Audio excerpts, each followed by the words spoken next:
The views expressed on the following program do not necessarily represent those of this station or its management.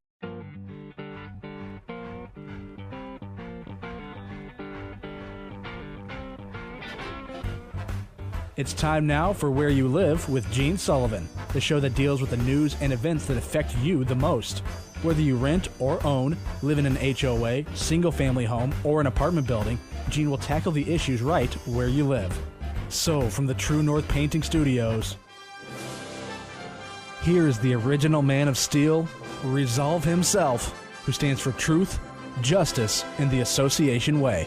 Here's Gene Sullivan. Hello, everyone. It's great to have you with us. I am Gene Sullivan, and I'm broadcasting from the True North Painting Studios. When you're looking for the right painting contractor, what do you look for? Isn't it someone who's going to respect you, your time, your property, and your budget? That's what you can expect from True North Painting. Find out more about this exceptional company by going online at truenorthpainting.com. That's trunorthpainting.com, or give them a call, 952-831-1433. I'm also brought to you by the great folks at Extreme Exteriors and American Family Insurance, the Kim Bennett Agency. Want to begin by saying hello to my trusted board op and producer for the show, Christopher Wyatt Earp Huberty. How are you, Chris? Good, Gene. How about yourself? I'm great. Now, you said you've got something special in store for the show today, right? Yes, themed music. I want to see if you can catch it coming in and out of the breaks. Themed music. So it's all based on a theme. One overarching... Okay, yeah. All right. We'll see if we can figure that out. I have confidence in you. You'll Okay. I'm glad someone does. Well, hey, let's begin then. We've got a lot of show to cover here today, and let's begin with property management in the news.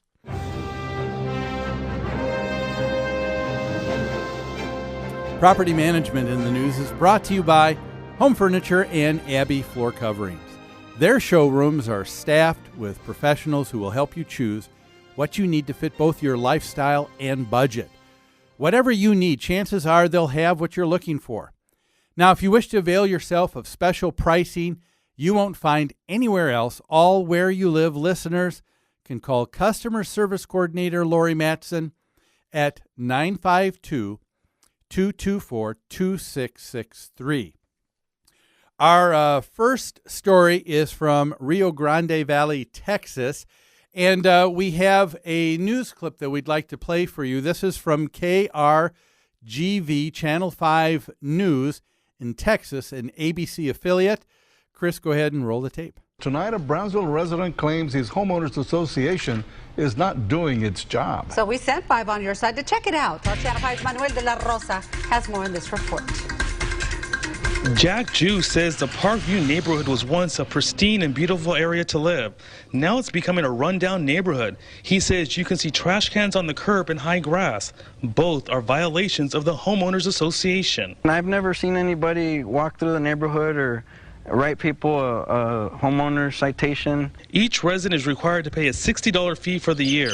When they have problems with potholes and the lights, residents say the Homeowners Association isn't there to help. These are things that I felt that the homeowner society or association, the homeowners association, should have been able to back us up, but yet they tell us it's our own problem. Jew says he can't find the Homeowners Association leaders. We went looking for them and found a post office box at this Brownsville business. We called them on a telephone listed in a letter they handed out to residents. An official spoke to us as long as we didn't use his name.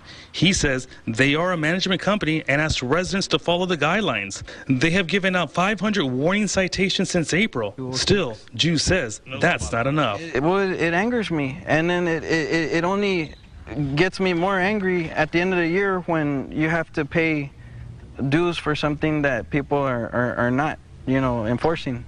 Jew's property value has dropped by $20,000 over the last decade, something he never expected when he bought a home that had a homeowners association. Manuel de la Rosa, 5 on your side, Brownsville. In our Channel 5 Extra, we did some digging and asked questions about the Homeowners Association fees. We learned there are 400 residents in this neighborhood. This year alone, 70% of those property owners have not paid their HOA fees.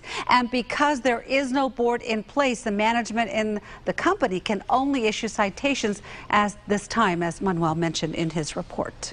Well, there you go. We have an accusation, and it's a pretty damning one. Here's a gentleman who says, you know what? I have declining values in my home of over $20,000, and he's pinning it on one group, and he says it is his homeowners association, and he's probably thinking specifically the HOA board. And, anytime someone has making a value statement, everybody, of course, is entitled to their own opinion. But it's been my experience that in the past that when people make a value judgment about someone else and what they have done or not done and what their intentions are, people fall into one of two camps. They're either the uninformed or misinforming. And what I mean by that, the person who's uninformed is just someone who doesn't have all the facts at hand. And, of course, they jump to conclusions. Those kinds of people are easier to deal with. I'd rather deal with someone who's misinformed all the time, even though they might be a little bit angry. You know what? It's someone that you can present other information, and then after that's been presented, you can know and trust that they're going to make a good judgment. The misinforming people, those are the insidious ones. Those are the people who are purposely trying to mislead you and purposely taking out information to make someone look terrible, to try and paint someone in a bad light. I don't think that's what we're looking at here at all. I think we have someone who is misinformed. Unfortunately, I think a lot of people who live in homeowner associations can fall into that first camp of being misinformed, and because of that, jumping to some conclusions. Well, what was really clear here, what was going on here is we had this gentleman who was filling in the blanks. One of the things you'll hear quite a bit on our show, we talk to HOA boards all the time of the importance of making sure that you're communicating with all of the homeowners in your HOA, in your community, in your neighborhood, because it is just, I think, natural for people to jump to conclusions like this. Remember, there is a saying that says that nature abhors a vacuum, and I think that's what happens here when there are missing pieces. People are going to try and fill them in. Unfortunately, this person, Mr. Drew, was filling things in incorrectly, I think. What we have here is a case of an association that's not acting. A lot of people, of course, have said they feel that HOAs are too demanding, but this goes to show you, doesn't it, that there are a lot of people who purchase into an HOA for a very specific reason, because they expect some architectural control. They want to see some things that are consistent throughout the neighborhood. And here's a case of a homeowner who bought in an HOA and was expecting that too, but he wasn't getting that. And why was it? What was really going on here? And what I think is at the base of this whole situation or event here down in Rio Grande Valley, Texas, is a case of a homeowners association where the homeowners are not stepping up into their responsibility in self-governance. A lot of people forget that about living here in the United States. This was supposed to be a brand new experiment over 200 years ago. We were moving away from the idea of a king or a lord or a noble who had people surrounding him, and they were their possessions, and they were to be afforded whatever the king or noble felt like giving a person or bestowing upon them. No, we started this country by saying, you know what, that is a right that everybody has. And so when you take a look at governance, whether that's at the state level, the federal level, or even at a homeowner association level, You're talking about government is all self-government. It requires people who are in that community, in that state, to make sure that they are stepping up and participating actively in the process. Here there was this assumption that I don't need to. And a lot of people have that misinformed idea that I go into a homeowners association so that I don't have to be involved in any way. And that's really not true at all. You need to be involved. Here we had a case of a homeowner association where nobody wanted to step up. And so what was left is apparently there was an association management company that was hired, probably with a previous board, and they were very reticent about doing much more than handing out notices for violations. Why? And that's because, unlike what a number of people actually think, a management company is really bound and limited in terms of their authority.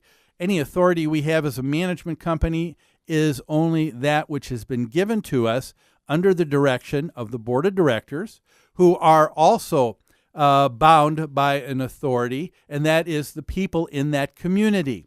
And so who is really leading this association? Why, it would be Mr. Jew and all of the others in that same neighborhood.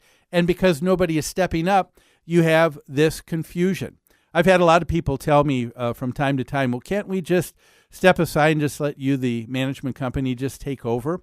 Well, no, that really can't happen that way. Not any more than you can just have anybody just take over for the government and just go on sort of automatic pilot here too. It requires that we become involved, because if we're not involved, then we don't have the opportunity to take part in being able to influence the kind of community and kind of neighborhood that we want to have. In this particular case, Mr. Drew was also uninformed because he was upset about some issues which were clearly probably not even under the jurisdiction of the homeowners association. If you listen closely, they talked about only a $60 a year fee for all homeowners. That's not a lot of money.